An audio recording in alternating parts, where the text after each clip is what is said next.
ناصر روم کے ساتھ attach bath room میں فریش ہونے کے بعد نہانے لگا تو بیڈ پر سو رہی لڑکی پانی کا شور سن کر اٹھ گئی اور باتھ روم کا دروازہ کھلا دیکھ کر وہ بھی اندر آ گئی۔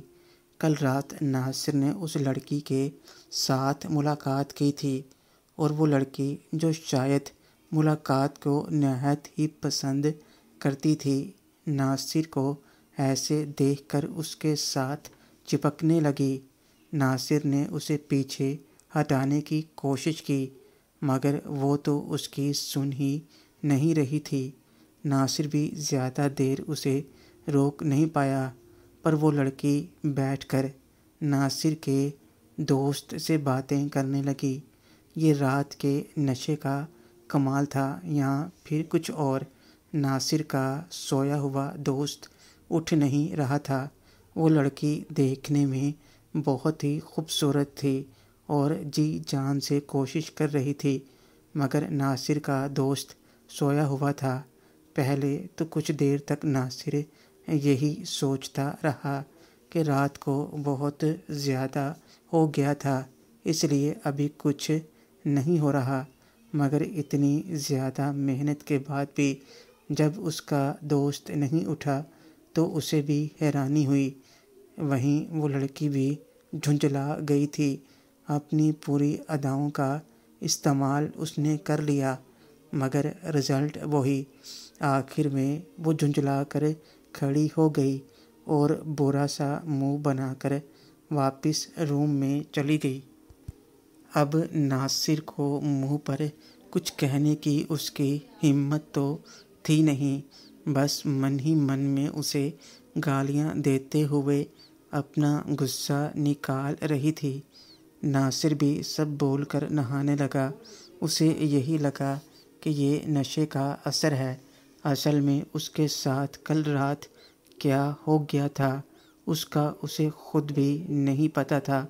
دوسری طرف روزینہ آج بھی کالج نہیں گئی تھی اور گھر پر ہی تھی۔ لائبہ نے بھی دوستی نبھاتے ہوئے کالج سے چھٹی کر لی اور روزینہ کے ساتھ ہی اس کا من بہلانے کی کوشش کی۔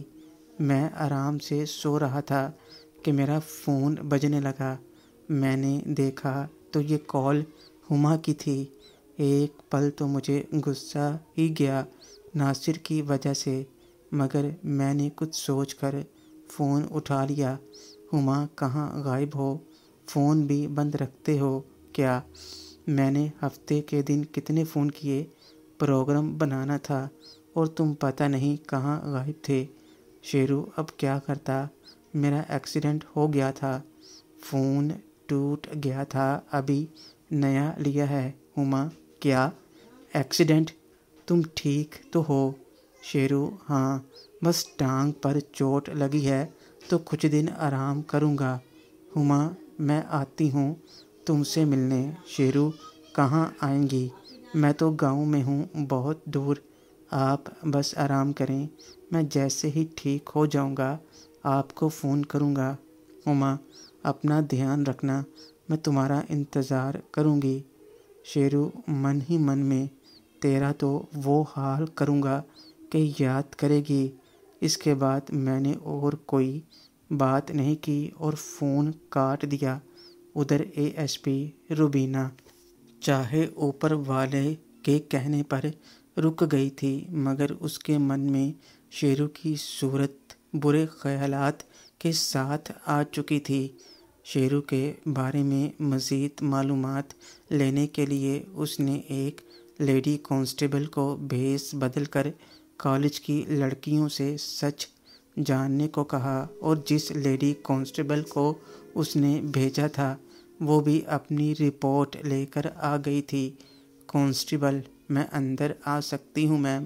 روبینہ جی تشریف لائیں۔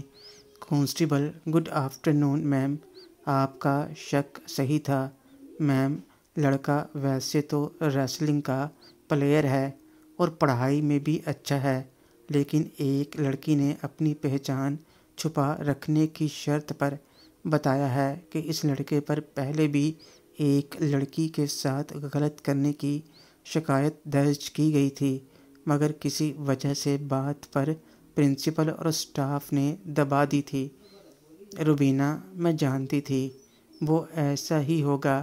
کیا تم نے اس لڑکی کا پتہ لگایا جس کے ساتھ اس نے ایسی حرکت کی تھی؟ کانسٹیبل: جی میم، لیکن وہ لڑکی 2-3 دن سے کالج نہیں آ رہی۔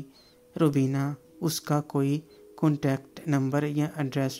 کانسٹیبل: تو میم، وہ تو کالج کے ریکارڈ سے ہی پتہ چل سکتا ہے۔ روبینہ: وہ پرنسپل شاید کچھ زیادہ ہی مہربان ہے اس لڑکے پر۔ فون آیا تھا پرنسپل کا آئی جی سر کے پاس، میری شکایت کی ہے۔ اب ہم کالج تو نہیں جا سکتے، اس لیے تمہیں بھیجا تھا۔ جس نے تمہیں یہ انفارمیشن دی ہے اس نے کچھ اور نہیں بتایا؟ کانسٹیبل: جی، وہ کہہ رہی تھی یہ لڑکا سب لڑکیوں کو گندی نظر سے ہی دیکھتا ہے۔ روبینہ: ان جیسوں کو تو سیدھا کرنا اچھی طرح آتا ہے مجھے۔ جس لڑکی کی اغوا کی شکایت آئی تھی، تھوڑا اس کے ساتھ رابطہ کرو اور یہاں بلاؤ۔ رکو، یہاں نہیں، ایک لڑکی کو ایسے بلانا اچھا نہیں لگتا۔ اس سے بات کرو، اس کا کانٹیکٹ نمبر لے کر، اور اگر وہ ملنا چاہتی ہے تو ہم خود ان کے گھر چلیں گے۔ روبینہ من ہی من میں: تیری پہنچ جہاں تک بھی ہو، ایک بار میرے ہاتھ پکا ثبوت آ جائے، پھر تجھے بتاتی ہوں کہ عورتوں پر بری نظر ڈالنے والوں کا کیا حال کرتی ہے۔ روبینہ: ادھر روزینہ اور لائبہ روزینہ کے گھر پر ہی تھیں جب ان کی دونوں سہیلیاں سائمہ اور درخشاں ان سے ملنے آئیں۔ سائمہ تو ایسے چہک رہی تھی کہ بہت بڑا میدان مار لیا ہو۔ دونوں کو ابھی تک پتہ نہیں تھا روزینہ کے ساتھ کیا کیا ہو چکا تھا ان 3-4 دنوں میں۔ سائمہ: مبارک ہو روزینہ، آج میں نے وہ کام کیا ہے تو مجھے سر پر اٹھا لے گی۔ تیرے اور ناصر کے دشمن کا پکا انتظام کر کے آئی ہوں میں۔ روزینہ نے تو سائمہ کی کسی بات پر دھیان ہی نہ دیا، پر لائبہ کے تو کان کھڑے ہو گئے سنتے ہی۔ لائبہ: کس کی بات کر رہی ہے تو؟ سائمہ: ایک ہی تو ہے، دیکھنا اب اس کا کیا حال ہوتا ہے۔ اب تو اسے کوئی بچا نہیں پائے گا، ایسا معاملہ فٹ کر کے آئی ہوں۔ وہ تو گیا۔ لائبہ غصے میں: تو کیا کر کے آئی ہے؟ صاف صاف بتا۔ سائمہ: تیری کیوں اتنی جل رہی ہے؟ میں روزینہ سے بات کر رہی ہوں۔ لائبہ: تو بتاتی ہے یا نہیں؟ درخشاں: بتا یار، میں بتاؤں؟ سائمہ: تو سن، اس پینڈو کو اب پولیس نہیں چھوڑنے والی۔ اب تو وہ اندر بھی جائے گا اور کالج سے بھی باہر نکال دیں گے اسے۔ لائبہ چیختے ہوئے: کیا کیا ہے تو نے؟ سائمہ: میں تجھے کیا ہو رہا ہے ایسے ری ایکٹ کر رہی ہے جیسے وہ تیرا بوائے فرینڈ ہے؟ آج ایک لڑکی کالج میں اس کے بارے میں پوچھ رہی تھی، میں دیکھ کر ہی سمجھ گئی کہ وہ کالج کی نہیں ہے۔ اس کے پرس سے جھانکنا، اس کا کارڈ دیکھتے ہی میں سمجھ گئی کہ وہ کوئی پولیس والی ہے۔ 2 دن پہلے بھی کالج میں پولیس آئی تھی اور اس کے بارے میں پوچھنے آئی تھی۔ وہ بھی 3-4 دن سے کالج میں نہیں دکھا، مطلب کوئی مسئلہ ہے۔ میرا دماغ کھٹکا، میں نے پوری ایکٹنگ کرتے ہوئے اسے ایسی ایسی باتیں بتائیں کہ اب وہ کمینہ نہیں بچ سکتا۔ اسے تو گنڈا بنا دیا میں نے، اب جائے گا جیل میں، دیکھ لینا۔ کیا؟ لائبہ کو سائمہ کی بات سنتے ہی اتنا غصہ آیا کہ وہ سائمہ کا منہ توڑنے والی تھی، مگر اس سے پہلے ہی زوردار چانٹا روزینہ نے دے مارا سائمہ کے منہ پر۔ روزینہ: کمینی، تیری ہمت کیسی ہوئی یہ کرنے کی؟ پتہ ہے تو نے کیا کیا ہے؟ تو نے اس لڑکے پر جھوٹا الزام لگا دیا جس نے میری جان بچائی۔ تمہاری ہمت کیسے ہوئی؟ جانتی ہے وہ کالج کیوں نہیں آ رہا؟ وہ ہسپتال میں پڑا ہے، وہ بھی میری وجہ سے۔ میری زندگی بچاتے ہوئے وہ زخمی ہو گیا اور تو نے اسی پر ایسا الزام لگا دیا۔ میں تو پہلے ہی اپنی نظروں میں گرا ہوا محسوس کر رہی ہوں، اوپر سے تو نے مجھے اور گرا دیا۔ اسے جب پتہ چلے گا تو کیا سوچے گا وہ؟ کیا یہ صلہ دیا میں نے اس کے احسان کا؟ میری نظروں سے دور ہو جاؤ تم دونوں، اس سے پہلے کہ میں بھول جاؤں۔ تم دونوں میری دوست ہو۔ سائمہ حیرانگی سے آئی ایم سوری روزینہ، پر مجھے نہیں پتہ تھا کچھ بھی۔ مجھے تو لگا کہ تم اس سے بدلہ لینا چاہتی ہو، تو اس لیے میں نے ایسا کیا۔ روزینہ وہ صحیح تھا، میں ہی غلط ہوں، گھٹیا ہوں جو ایسے دوست بنا رکھے ہیں۔ وہ تو ہمیشہ سے ہی صحیح تھا، اور مجھے بھی تم میں سے کسی نے نہیں روکا ایک بار بھی، سوائے لائبہ کے۔ اوپر سے تم نے جو آج کیا ہے، اب تو میں اس سے معافی مانگنے کے بھی قابل نہیں رہی۔ جانتی ہے کیا ہوا تھا میرے ساتھ؟ اس سے بدلہ لینے ہی چلی تھی میں۔ مہرین کو اٹھوا لیا تھا ہم نے، اور اپنے ہی جال میں پھنس گئے۔ اگر شیرو ٹائم پر نہ آتا، وہ سب مل کر میرے ساتھ غلط کر دیتے۔ جب کوئی نہیں تھا تب اس نے اپنی جان پر کھیل کر میری جان بچائی، اور تو نے اسی پر ایک اور الزام ڈال دیا۔ اگر اسے کچھ بھی ہوا تو اپنا حال سوچ لینا، اور تم جانتی ہو میں کیسی ہوں۔ روزینہ کی ایسی باتیں سن کر سائمہ کی ہوا ٹائٹ ہو گئی، وہیں درخشاں بھی یہ تبدیلی دیکھ کر حیران تھی۔